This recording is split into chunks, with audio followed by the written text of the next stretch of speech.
আমাদের শক্তি ইসলাম। আল ইসলাম ইয়ালু ওয়া লা ইউলা, ইসলাম বিজয়ী হয়। ইসলাম যদি ধরতে পারো, যুবক ইসলাম ধরতে পারো, ছাত্র ইসলাম ধরতে পারো, মিলাদুন নবী যারা বলো তোমরাও যদি ইসলাম ধরতে পারো, যারা সিরাতুন নবী বলো তোমরাও যদি ইসলাম ধরতে পারো, ইসলামের শক্তিতে আমরা যদি শক্তিমান হতে পারি, আমি পরিষ্কার বলে নেই, পার্বত্য এলাকা নিয়ে বাংলাদেশকে নিয়ে যারা ষড়যন্ত্র করছো, ইসলামের শক্তির উদাহরণ দেখো, ইসলামের শক্তির ইতিহাস তোমরা পড়ো। ৩১৩ জন হাজারের বাহিনীর বিরুদ্ধে লড়াই করে বিজয়ী হয়েছে, ৩০,০০০ ২ লক্ষের বিরুদ্ধে লড়াই করে বিজয়ী হয়েছে। ইসলাম পাওয়ার, ইসলাম শক্তি, ইসলাম ধরো, ইসলাম মানো। আল্লাহর কসম, ওই তাগুত, কাফের, বেঈমান, হিন্দুত্ববাদী, উগ্রবাদী, ইহুদি, নাসারা যারা আমার বিরুদ্ধে, আমার দেশের বিরুদ্ধে লড়াইয়ের ময়দানে অবতীর্ণ হবে, জিতবে ইসলাম, জিতবো আমরা, তারাই পরাজিত হবে। গত ১৬ বছর আমাদের সঙ্গে ফেসিবাদের লড়াইয়ের জায়গাটা কি ছিল? আমাদের সঙ্গে ফেসিবাদের লড়াইয়ের জায়গাটা এখানেই ছিল। আমরা তাদের বলেছি রাষ্ট্র চালাও তোমরা, তোমাদের সঙ্গে আমাদের বিরোধ নাই, কিন্তু কোরআন সুন্নাহর সঙ্গে সাংঘর্ষিক এমন কথা কিংবা এমন আইন করা যাবে না। তারা আমাদের কথা শোনেনি, আমরা তাদের বিরুদ্ধে আন্দোলন সংগ্রাম করেছি, কিন্তু এই আন্দোলন সংগ্রাম শেষ কথা নয়। ভবিষ্যতেও যারা রাষ্ট্র ক্ষমতায় আসবে তাদেরকেও পরিষ্কার এই বার্তা দিতে চাই, তোমরা তোমাদের সাবজেক্ট পর্যন্ত সীমাবদ্ধ থাকবে। যে সাবজেক্ট আলেমদের, যে সাবজেক্টের সম্পর্ক কোরআন সুন্নাহর সঙ্গে, এমন সাবজেক্ট দিয়ে কথা বলবার চেষ্টা করলে, এমন সাবজেক্ট দিয়ে আইন প্রণয়ন করবার চেষ্টা করলে, পরিষ্কার বলে নেই, অতীতে ৫৪ বছরের বাংলাদেশে প্রত্যেক তাগুতি শক্তির মোকাবেলায় যেভাবে ময়দানে চাপিয়ে পড়েছে, আগামীতেও যদি কোনো তাগুতি শক্তি এই ভূখণ্ডে জন্ম নেয়, লড়াই তাদের বিরুদ্ধে হবে। স্পষ্ট মেসেজ হচ্ছে ১৫০০ বছর আগে কাফেররা যখন বলেছে বাপ-দাদাদের অনুসরণ করবে, এজন্য গ্রহণযোগ্য হয় নাই। তাদের বাপ-দাদারা মুশরিক ছিল, তাদের বাপ-দাদারা কাফের ছিল, পৌত্তলিক ছিল। আজও যদি কেউ মনে করে তারা তাদের বাপ-দাদাদের অনুসরণ করবে, দেখতে হবে তাদের বাপ-দাদাদের কোরআন সুন্নাহর ইলম আছে না নাই, হেদায়েতের উপর আছে না নাই। কোন যুবক যদি মনে করে নেতার অনুসরণ করবে, তাকে আগে দেখতে হবে তার নেতার কোরআন সুন্নাহর ইলম আছে না নাই, হেদায়েতের উপর আছে না নাই। কোন মুরিদ যদি মনে করে পীরের অনুসরণ করবে, আগে দেখতে হবে সেই পীর লেবাসদারি কিনা, সেই পীর ভণ্ড কিনা, সেই পীর গাঞ্জাখোর কিনা, সেই পীর আল্লাহর নবীর সুন্নাহর উপর আমল করে কিনা। কোন ছাত্র যদি মনে করে তার উস্তাদের অনুসরণ করবে, আলেমের অনুসরণ করবে, শুধু আলেম নয়, দেখতে হবে দরবারি না দরকারি, দালাল না আলাল অনুসরণ করবার জন্য স্পষ্ট মাপকাঠি। যাকে অনুসরণ করবে তার ব্যাপারে কোরআন সুন্নাহর ইলম থাকতে হবে, হেদায়েতের উপর থাকতে হবে, আর না হয় তার অনুসরণ করা যাবে না। আলহামদুলিল্লাহ নাহমাদুহু ওয়া নাস্তাঈনুহু ওয়া নাস্তাগফিরুহু ওয়া নু'মিনু বিহি ওয়া নাতাওয়াক্কালু আলাইহি ওয়া নাউযু বিল্লাহি মিন শুরুরি আনফুসিনা ওয়া মিন সাইয়্যাতি আ'মালিনা। من يهده الله فلا مضل له ومن يضلله فلا هادي له ونشهد أن لا إله إلا الله وحده لا شريك له ونشهد أن محمدًا عبده ورسوله أما بعد فأعوذ بالله من الشيطان الرجيم بسم الله الرحمن الرحيم وإذا قيل لهم تعالوا إلى ما أنزل الله تعالوا إلى ما أنزل الله وإلى الرسول قالوا حسبنا ما وجدنا عليه آباءنا أولو كان آباؤهم لا يعلمون شيئا ولا يهتدون صدق الله مولانا العظيم وصدق رسوله النبي الكريم ونحن على ذلك من الشاهدين والشاكرين والحمد لله رب العالمين বাংলাদেশের ঐতিহ্যবাহী দ্বীনী দাওয়াতি সংগঠন আল আমিন সংস্থা কর্তৃক আয়োজিত 3 দিন ব্যাপী ঐতিহাসিক তাফসীরুল কোরআন মাহফিলের আয়োজক উলামায়ে কেরাম, সভাপতি মণ্ডলী, অতিথি, বিশেষ অতিথি, আমন্ত্রিত উলামায়ে কেরাম, ছাত্র ভাইয়েরা, যুবক ভাইয়েরা এবং দিন দরদি, ইসলাম দরদি মুসলিম ভাইয়েরা, আজকে এখানে এত আশিক রাসূল, দিন দরদি মুসলিমদের জামায়াত হয়েছে, ফলে ভেতরের টেম্পারেচার, তাপমাত্রা অনেক বেশি। আমার মনে হয় মাঠ ডবল হলেও লোকজন সংকুলান হতো না। গতবার আমি এসেছিলাম, অনুরোধ করে গিয়েছিলাম যে সামনে যেন দোকানপাট না থাকে। এবার তো দোকানপাট নাই, সামান্য কয়েকটা দোকানপাট আছে। আমার মনে হয় যতই দিন যাচ্ছে এই আয়োজনের দিকে মানুষের আগ্রহ বাড়তেছে। এতে আয়োজক যারা, তাদের ইখলাস, তাদের নিষ্ঠা, তাদের মেহনত, শ্রম এবং এই অঞ্চল উত্তর চট্টলার জনগণের ইসলামের প্রতি আবেগ এবং ভালোবাসাই প্রদান করে। আমার পরে আরো অনেক বিখ্যাত উলামায়ে কেরাম, আলোচক আছেন, আলোচনা করবেন। ঠিক এই আল আমিন সংস্থার আয়োজনের আজকে এই প্রোগ্রামে দীর্ঘক্ষণ আলোচনাও হবে না, আর দীর্ঘক্ষণ আলোচনা করার সুযোগও নেই। তবে আমি মনে করি বর্তমান সময়ে নতুন একটা বিষয় নিয়ে আমাদের চিন্তা করা দরকার।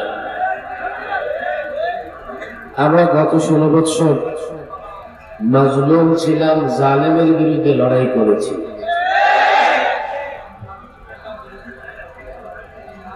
সেই লড়াইটা একরকমের ছিল। তখনকার আন্দোলন কর্মসূচি এক ধরনের ছিল। জুলাই আন্দোলনের পরে, অভ্যুত্থানের পরে দেশের নতুন একটা পরিস্থিতি তৈরি হয়েছে। আমরা নতুন ভাবে চিন্তা করতেছি, আমরা নতুন পরিকল্পনা হাতে নিচ্ছি, আমরা নতুন কর্মসূচি গ্রহণ করবার চেষ্টা করতেছি। সব সময় একইভাবে একই ধরনের কর্মসূচি এবং পরিকল্পনা কাজে আসে না। সময়ের সঙ্গে সঙ্গে পরিকল্পনা এবং কর্মসূচি পরিবর্তন করা লাগে। 16 বছরের লড়াইটা একরকমের ছিল। এখন আমরা নতুন একটা লড়াই শুরু করেছি। এই লড়াইটা এলেম এবং জাহালাতের মধ্যে লড়াই। মাদ্রাসা কওমিয়ার ছাত্র ভাইয়েরা, উলামায়ে কেরাম, আমি বিশেষভাবে আপনাদের দৃষ্টি আকর্ষণ করতে চাই। যদি আমি আমার পর্যালোচনা, যদি আমি আমার চিন্তার যে বিষয়গুলো আপনাদের সামনে পেশ করতেছি যথাযথ করতে পারি বা যৌক্তিকভাবে করতে পারি, আমার বিশ্বাস আপনারা শুধু আমার সঙ্গে একমত হবেন এমন নয়, এই কার্যক্রম, কর্মসূচি, পরিকল্পনা বাস্তবায়নে উদ্যোগী হবেন তো ইনশাআল্লাহ। এই যে এখন একটা নতুন লড়াইয়ের ক্ষেত্র তৈরি হয়েছে, এই লড়াইয়ের এক পাশে ইলম, আরেক পাশে জাহালত, এক পাশে জ্ঞান, আরেক পাশে অজ্ঞতা, এক পাশে আলো, আরেক পাশে অন্ধকার। এই বিষয়টা বুঝবার জন্য গবেষণা করার দরকার নেই, বাস্তবতা সামনে রাখলেই যথেষ্ট। অনেক আলোচক হয়তো বা এই বিষয়েও আলোচনা করেছেন, কিন্তু বর্তমান সময়টা আমি যেভাবে বুঝতে পেরেছি, যেমন আমরা সাহাবায়ে কেরামকে সত্যের মাপকাঠি মনে করি, এটা হচ্ছে ইলম, এটা জ্ঞান, এটা আলো। আরেক দল যারা সাহাবায়ে কেরামকে সত্যের মাপকাঠি মনে করে না, সেটা হচ্ছে জাহালত, সেটা অজ্ঞতা, সেটা অন্ধকার। আমি ছাত্র সমাজের কাছে, মাদ্রাসা কর্মীর সূর্য সন্তান তোমরা, তোমাদের কাছে আমার নিবেদন, আবেদন, সাহাবায়ে কেরামকে সত্যের মাপকাঠি মানতে কষ্ট হচ্ছে, তাহলে তারা কি কোরআনে কারীম পড়ে না? তারা কি কোরআনে কারীম বুঝে পড়ে না? কোরআনুল কারীমের শুরু থেকে, সূরাতুল বাকারা থেকে শুরু করে শেষ পর্যন্ত যে আয়াতে আপনি দৃষ্টি দেবেন, সে আয়াতে সাহাবায়ে কেরামের মর্যাদা এবং ফজিলতের বর্ণনা আছে। কোরআনে কারীমের যে কোনো আয়াত, এবার কোরআনে কারীমের আয়াত এবং সাহাবায়ে কেরামের মর্যাদা পরিমাপ করে দেন। আপনি বললেন আলিফ লাম মিম লা রাইবা ফি যালিকাল কিতাব লা রাইবা ফি, এমন এক কিতাব যার মধ্যে কোনো সন্দেহ নাই। এই যে কোরআনে কোনো রাইব নাই, সন্দেহ নাই, এর সাক্ষ্য সর্বপ্রথম দিয়েছেন সাহাবায়ে কেরামের জামাত। হুদাল লিল মুত্তাকিন, মুত্তাকিনদের জন্য হেদায়েত। মুত্তাকিন কারা? মুত্তাকিনদের প্রথম জামাত হচ্ছে সাহাবায়ে কেরাম। এরপর আল্লাযীনা ইউমিনুনা বিল্লাহ, এখান থেকে পৃষ্ঠার শেষ পর্যন্ত আল্লাহর উপরে ঈমান আনা, আল্লাহ যা প্রতিজ্ঞ করেছে তার উপরে ঈমান আনা, এই সবগুলো বিষয়ে আগে যারা করে দেখিয়েছেন তারা সাহাবায়ে কেরাম। এরপরে আল্লাহ প্রদত্ত সার্টিফিকেট, উলাইকা আলা হুদাম মির রাব্বিহিম ওয়া উলাইকা হুমুল মুফলিহুন, তারা রবের পক্ষ থেকে হেদায়েতের উপরে তারা সফল কাম। কারা? সবার আগে সাহাবায়ে কেরাম। তারা সাহাবায়ে কেরামকে সত্যের মাপকাঠি মানতে রাজি নয়, অথচ কোরআন বলছে আমিনু কামা আমানান নাস। সাহাবায়ে কেরাম ঈমানের মাপকাঠি, তোমরা ঈমান আনো সাহাবায়ে কেরামের মতো। সাহাবায়ে কেরাম আমলের মাপকাঠি।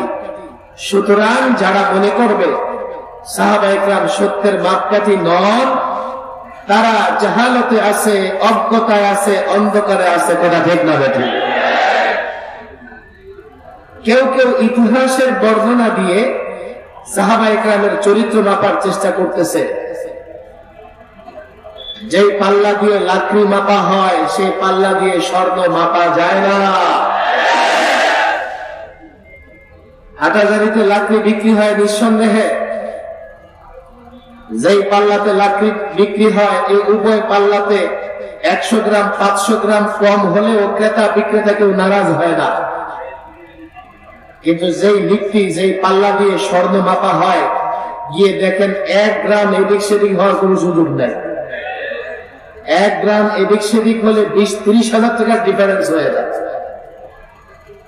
ইতিহাস দিয়া যারা সাহাবায়ে কেরামের চরিত্র মাপার চেষ্টা করে, ওরা লাকড়ির পাল্লা দিয়ে স্বর্ণ মাপার চেষ্টা করতেছে। খুব বেশি এক্সাম্পল আমি দিব না, লড়াইটা চলতেছে ইলম এবং জাহালাতের মধ্যে। আমি এশার পর এখানে আসার পরে খতিবে জামান হযরত মাওলানা নুরুল ইসলাম আলীপুরি সাহেবের আলোচনা যাইতে যেতে শুনতেছিলাম। নিঃসন্দেহে আপনারা হুজুরের আলোচনা শুনেছেন। ইসলাম এবং অন্য ধর্মের মধ্যে সম্পর্কটা কি হবে, আমরা কতটা অগ্রসর হতে পারব, তারা কতটা অগ্রসর হতে পারবে, যে সীমানা নির্ধারণ আছে আমরা সেই সীমানা অতিক্রম করতে পারবো কিনা। একটা হচ্ছে ইলম, একটা হচ্ছে জাহালাত। ইলম হচ্ছে ইসলাম, মুসলিমরা উদার, তারা সহনশীল, অন্য ধর্মের উপাসনারে আঘাত করে না, জবরদস্তি করে কাউকে মুসলমান বানানোর চেষ্টা করে না। ইসলাম এই অনুমতি দেয় নাই। এটা ইলম, এটা আলো, এটা জ্ঞান। আর যারা উদারতার নামে মূর্তি পূজায় গিয়ে শুভেচ্ছা জানায়, ওরা জাহালতের মধ্যে আছে, অজ্ঞতায় আছে, অন্ধকারে আছে। লড়াইটা এখন ইলম আর জাহালতের মধ্যে। আমার উপর কেউ নারাজ হতে পারে নানা দলের লোকেরা। আপনি ডাক্তার, আমি আপনাকে সম্মান জানাই।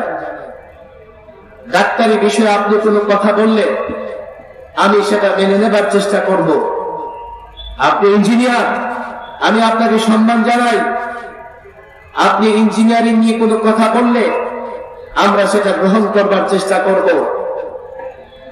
আপনি ব্যারিস্টার, মাশাআল্লাহ সুপার ব্যারিস্টার হন আপনি। আপনি আদালত মোকদ্দমা নিয়ে কোনো কথা বললে আমরা আপনাকে সম্মান জানাবো, কোনো সমস্যা নাই। কিন্তু ইসলাম, ইসলামী নানা বিষয়ের ব্যাখ্যা উলামায়ে কেরাম দেবে। কোন ডাক্তার, কোন ইঞ্জিনিয়ার, কোন ব্যারিস্টার দেবার চেষ্টা করলে সে জাহালতে আছে, সে অন্ধকারে আছে, সে অজ্ঞ মূর্খ, তাতে কোনো সন্দেহ নাই। আমি 11তে যখন সরকারি মেহমান হই, পুলিশ অফিসারের সঙ্গে আমার বিতর্ক হয়। পুলিশ অফিসার আমাকে বলল যে প্রধানমন্ত্রী ইসলাম জানেন না, শুধু আপনারাই জানেন। কেন?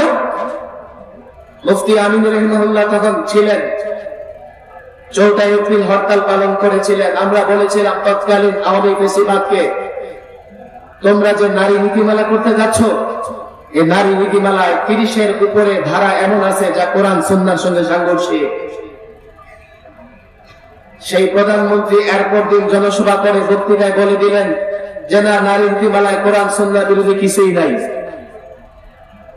আলেমরা বলতেছে নারী নীতিমালায় কোরআন সুন্নাহ বিরোধী ধারা আছে, আর তিনি বলতেছেন যে নারী নীতিমালায় কোরআন সুন্নাহ বিরোধী কিছুই নাই। ফলে পুলিশ আমাকে জিজ্ঞেস করলো, কেন? শুধু আপনারা ইসলাম বুঝেন, উনি প্রধানমন্ত্রী, উনি ইসলাম বুঝে না? আমি সেদিন বলেছিলাম, হ্যাঁ, উনি ডাক্তারিও ভালো বুঝে। প্রথমে পুলিশ অফিসার বুঝে নাই যে সাগর সাহেব কি বলতেছে। পরে বললাম উনি মাশাআল্লাহ ইঞ্জিনিয়ারিং ও ভালো বুঝে। এখন তার জ্ঞান ফিরে আসছে। বলে কি, প্রধানমন্ত্রী তো ডাক্তারি বুঝে না, ইঞ্জিনিয়ারিং বুঝে না। আমি বললাম উনি ব্যারিস্টারও ভালো। এখন উনি বলে না না না, উনি ব্যারিস্টার হবে কেন, ডাক্তার হবে কেন? উনি তো বাংলার ছাত্রী, বাংলা নিয়ে পড়াশোনা করছে।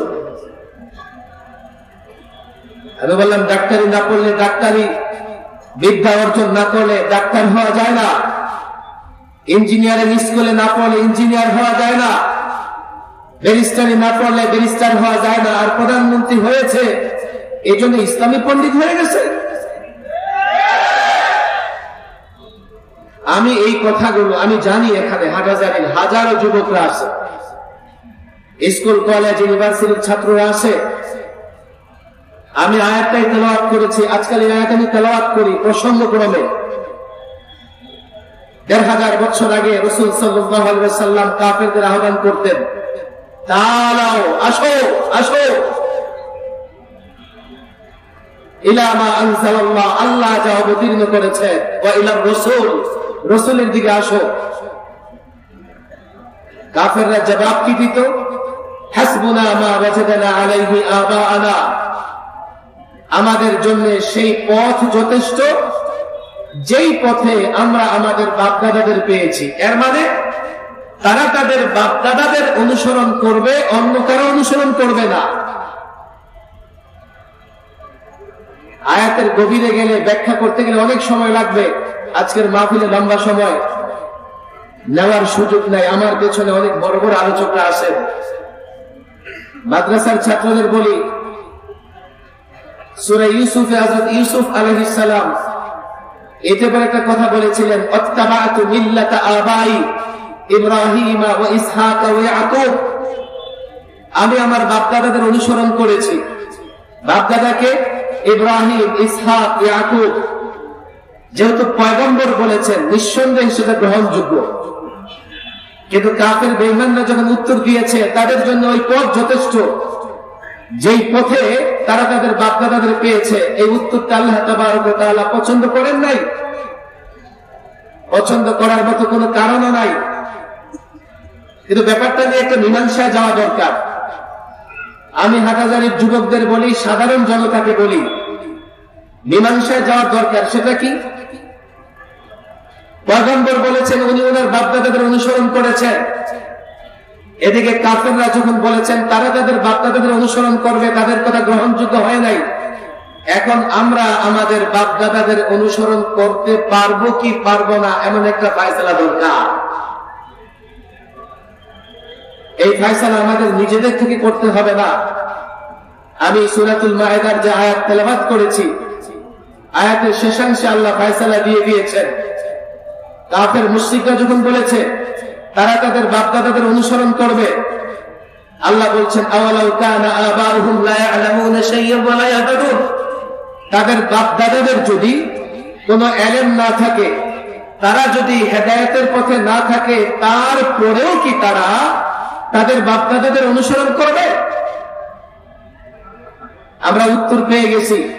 হযরত ইউসুফ আলাইহিস সালাম বাপ-দাদাদের অনুসরণের কথা কেন বলেছেন? ওনার বাপ-দাদা ইব্রাহিম, ইসহাক এবং ইয়াকুব পয়গম্বর ছিলেন, নবী ছিলেন।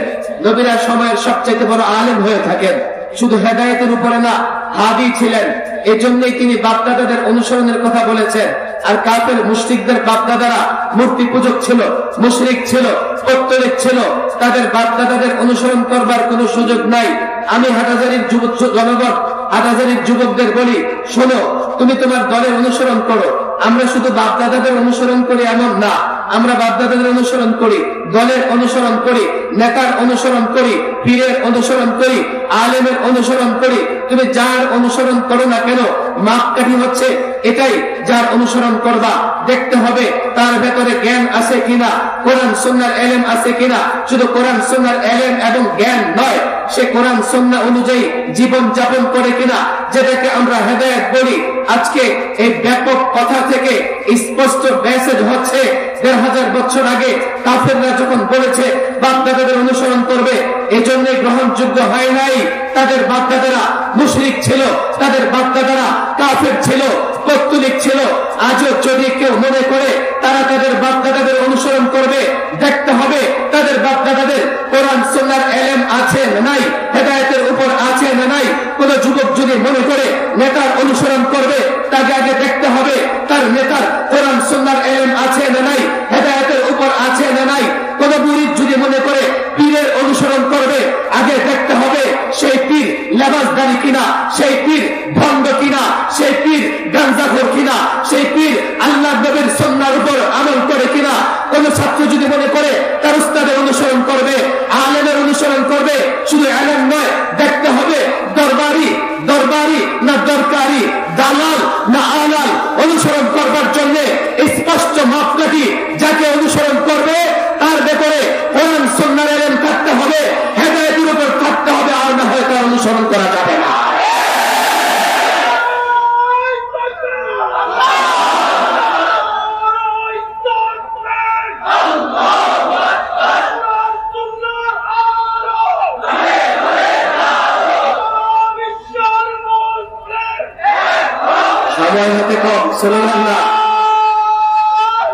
কথাগুলো বুঝবার চেষ্টা করেন।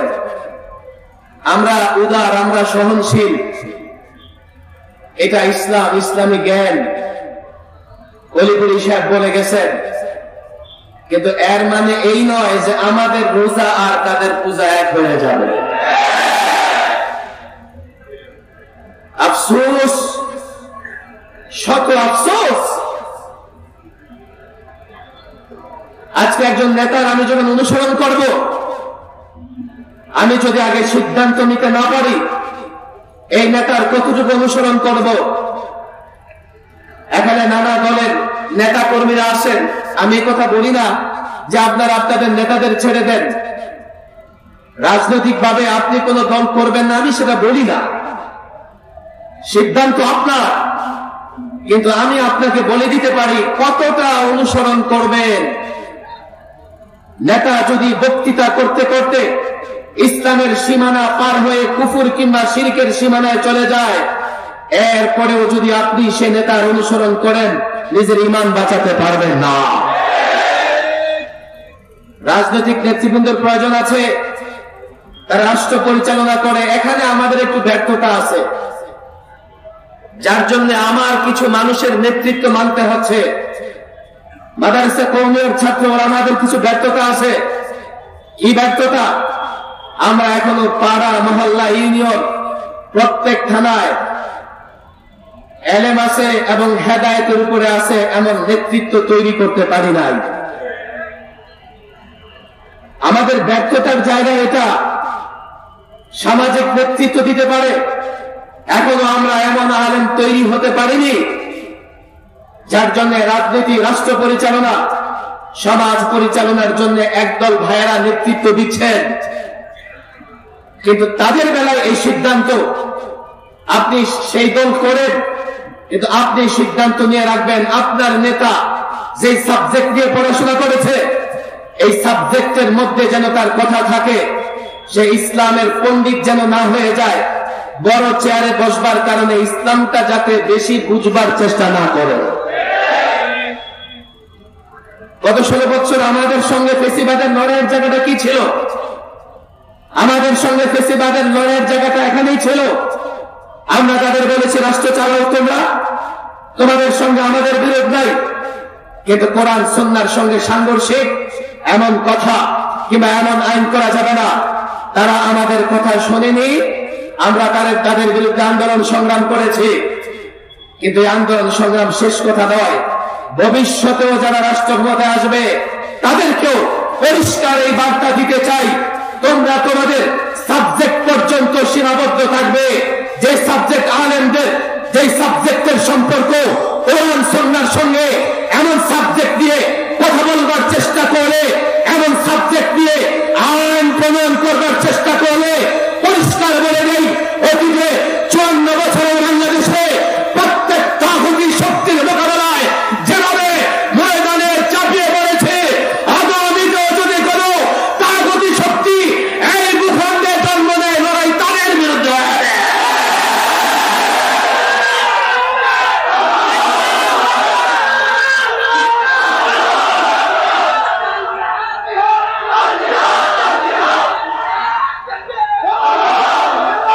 আমাদের কারো সঙ্গে বন্ধুত্ব এর মানে নয় আমরা ইমানের বিনিময়ে আপোষ করে ফেলবো। আমাদের কারো প্রতি সহনশীলতা এর মানে এই নয় ইসলামের সীমারেখায় তাকে আঘাত করতে দেব।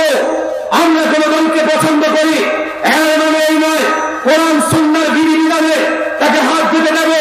ডক্টর ইউনূস সরকারের তাদের যে ঐক্যমত্য কমিশন, সেখানে ক্লিয়ার বলেছে সংবিধান সংস্কারের বৈঠকে, আমি সেখানে ক্লিয়ার বলেছি, যদিও আজকে জুলাই সনদে আমরা স্বাক্ষর করেছি, গণভোট হবে, হোক, আমরা পরিষ্কার বলে দিয়েছি। এর 91 বছর ধরে আমরা আমাদের আকাবেরদের দেখেছি যারা একটা কথা পরিষ্কার বলতেন, পরিষ্কার বলেছেন। আমরাও ঐক্যমত কমিশন, সংবিধান সংস্কার কমিশনকে সে কথা স্পষ্ট বলেছি, এই সংবিধানে যেখানে যা কিছু থাকুক না কেন কোরআন সুন্নাহর সঙ্গে সাংঘর্ষিক কোনো কিছু আমরা গ্রহণ করতে পারবো না। ইউনূস সরকারকে বলেছি, ভবিষ্যতে যারা আসবে তাদেরও বলে দিচ্ছি, সংবিধান বানাও, সংস্কার করো,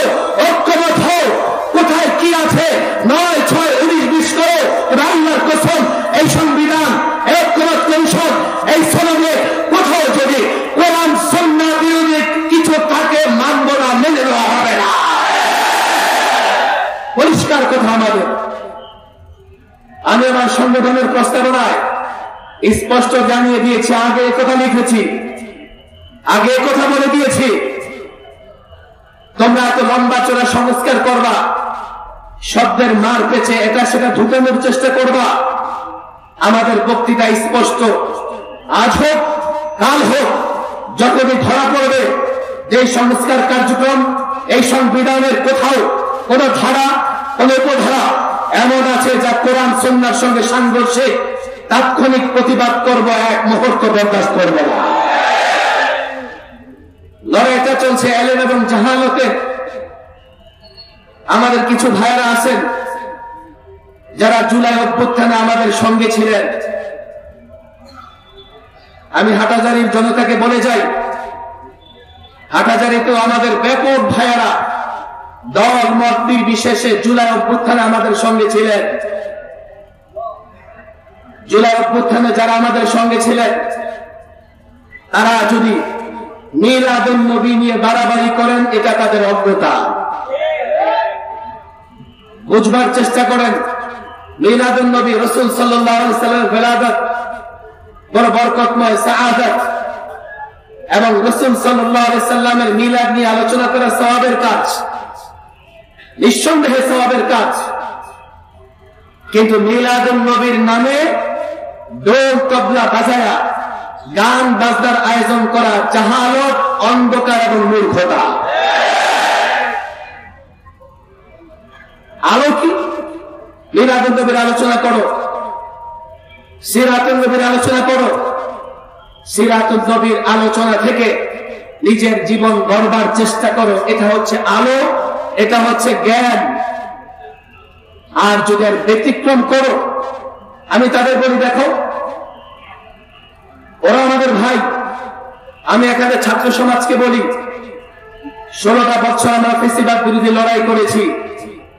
এই লড়াইয়ে যারা মিলাদুন নবীর কথা বলেন ওনারাও আমাদের সঙ্গে ছিলেন।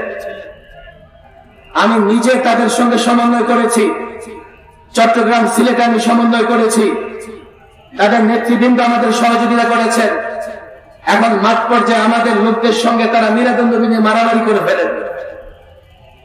আমি তাদের দাওয়াত দিই, তাআলাউ ইলা মা আনজালাল্লাহ ওয়া ইলার রাসূল। আমরা একটা জায়গায় একমত ছিলাম, চলো অন্ধকার থেকে বের হয়ে আবার সবাই আলোর জায়গায় যাই। কথা ঠিক না বেঠিক? একদিকে অন্ধকার, আরেকদিকে আলো। এমন এক্সাম্পল দিতে থাকলে রাত শেষ হয়ে যাবে। আমি আলোচনা সংক্ষেপ করতেছি, আলোচক আরো আছেন। আমি যে কথাটা বলে শেষ করতে চাই, সর্বশেষ, আজকে একটা জাতীয় দৈনিকে আপনারা দেখেছেন, পার্বত্য চট্টগ্রাম নিয়ে বাংলাদেশ বিরোধী শক্তিরা ষড়যন্ত্র করতেছে। আমি এটা আজকে নতুন খবর বলবো না।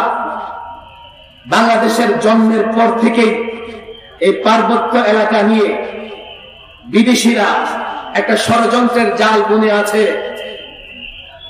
কদিন পর পর যখন দেশ রাজনৈতিকভাবে অস্থির হয়, তো তারা তাদের ষড়যন্ত্র বাস্তবায়নের চেষ্টা করে। এখন বাংলাদেশ রাজনৈতিকভাবে একটা অস্থির সময় পার করতেছে। ফেসিবাদ তো গেছে, কিন্তু ফেসিবাদ বিরোধী শক্তিগুলো নিজেরা এখন মারামারি করতেছে। তারা মনে করতেছে যে এই অবস্থাতে পার্বত্য এলাকায় কোনোভাবে অস্থিরতা তৈরি করে এখানে আরেকটা খ্রিস্টান রাজ্য তৈরি করা যায় কিনা। ছাত্র জনতা, যুবক ভাইয়েরা, এই ষড়যন্ত্র মোকাবেলা কিভাবে করবেন? তাদের ষড়যন্ত্র মোকাবেলা করবার মতো বাহ্যিক ক্ষমতা আমাদের নাই। যারা বাংলাদেশকে ষড়যন্ত্র করতেছে তারা সুপার পাওয়ার। যারা বাংলাদেশকে ষড়যন্ত্র করতেছে তারা অ্যাটম পাওয়ারের অধিকারী। আবার আমার দেশে আছে গাদ্দার, আমার দেশে আছে এক ধরনের মানুষ যারা নিজের দেশের চাইতে অন্যের দেশের স্বার্থ রক্ষায় বেশি কাজ করে। এদেশের ইঞ্চি ইঞ্চি মাটিতে আপনি গাদ্দার খুঁজে পাবেন, গাদ্দার খুঁজে পাবেন। এই দেশটা কি করে রক্ষা করবেন? একটা মন্ত্র, একটা স্লোগানে দেশ রক্ষা হবে। আল ইসলামু ইয়া'লু ওয়া লা ইউ'লা। ইসলাম বিজয়ী হয়, বিজয়ী ধর্ম, ইসলাম পরাজিত হয় না। এটাই মূল মন্ত্র আমাদের। পার্বত্য এলাকা রক্ষা করতে হলে, পার্বত্য অঞ্চল রক্ষা করতে হলে, বাংলাদেশ রক্ষা করতে হলে, যেহেতু তিন দিকে দুশ্মন, আরেক দিকে বঙ্গোপসাগর, এ দেশটি করে রক্ষা করব। আমাদের হাতে মিসাইল নাই, অ্যাটম বোমা নাই, অত্যাধুনিক অস্ত্র নাই। দুশ্মনদের হাতে মিসাইল আছে, অ্যাটম বোমা আছে, দুশ্মনদের হাতে অত্যাধুনিক অস্ত্র আছে। কি করে লড়াই করব? কি করে দেশ রক্ষা করব? দেশ রক্ষা করতে হলে আমাদের শক্তি ইসলাম। আল ইসলাম ইসলাম বিজয়ী হয়। ইসলাম যদি ধরতে পারো যুবক, ইসলাম ধরতে পারো ছাত্র, ইসলাম ধরতে পারো মিলাদুন নবী যারা বলো, তোমরাও যদি ইসলাম ধরতে পারো, যারা সিরাতুন নবী বলো, তোমরাও যদি ইসলাম ধরতে পারো, ইসলামের শক্তিতে আমরা যদি শক্তিমান হতে পারি। আমি পরিষ্কার বলে নেই, পার্বত্য এলাকা নিয়ে, বাংলাদেশকে নিয়ে যারা ষড়যন্ত্র করছো, ইসলামের শক্তির উদাহরণ দেখো, ইসলামের শক্তির ইতিহাস তোমরা পড়ো। 313 জন হাজারের বাহিনীর বিরুদ্ধে লড়াই করে বিজয়ী হয়েছে। 30,000 2 লক্ষের বিরুদ্ধে লড়াই করে বিজয়ী হয়েছে। ইসলাম পাওয়ার, ইসলাম শক্তি, ইসলাম ধরো, ইসলাম মানো।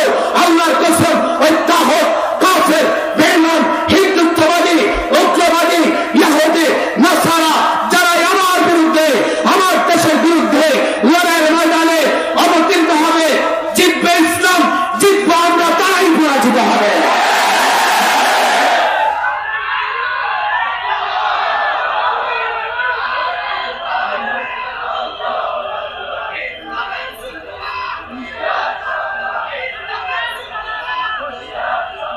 আমরা দেশের পক্ষের শক্তি, আমাদের বিদেশে দ্বিতীয় কোনো বাড়ি নাই। আলেম ওলামারা দেশের পক্ষের শক্তি, খাঁটি খাঁটি শক্তি, খাঁটি, কোনো ভেজাল নাই।